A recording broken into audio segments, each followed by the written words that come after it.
To France now, where the sheer support for some of the country's biggest strikes in years is emboldening unions to call for yet more action next week. This evening, dramatic scenes in Bordeaux, where the town hall has been set on fire as demonstrations turn violent on the 9th day of protests across the country.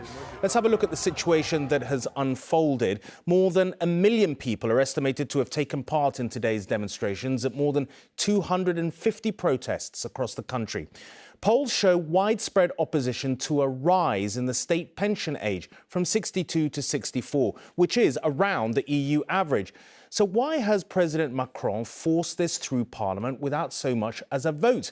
The answer, the spiralling cost of French pensions, already 330 billion euros a year.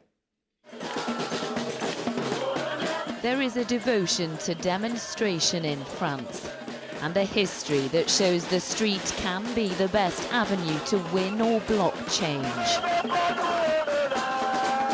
Today, more than 1 million people marched and shouted across the country in their fight against pension reforms. President Macron has used his executive power to enforce the law, forcing them to retire later at 64, not 62.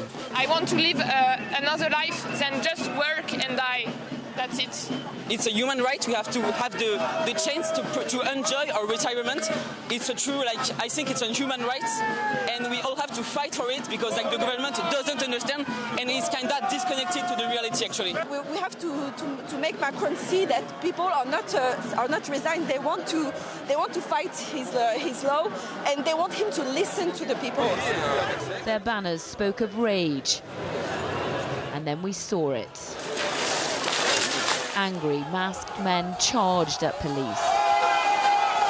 This was a mob bent on destruction, a faction of the march with a different agenda.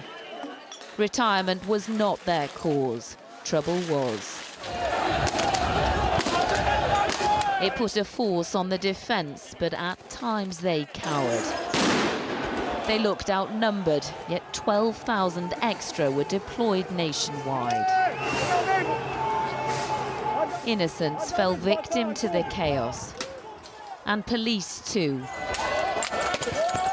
There was no predicting where the missiles would fall. This protest started about an hour ago and was relatively peaceful. Within a matter of minutes in this area, the police and protesters have clashed. There has been pyrotechnics, and protesters are throwing fireworks. They have been trying to bash through windows. This is turning into a situation of serious social unrest. Arrests were made, but then violence would surge again. It was a bloody afternoon.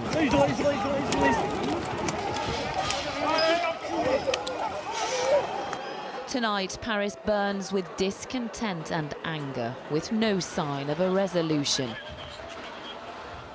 The protests may dissipate, but the bitterness hangs on. Lucy Watson, News at 10, Paris.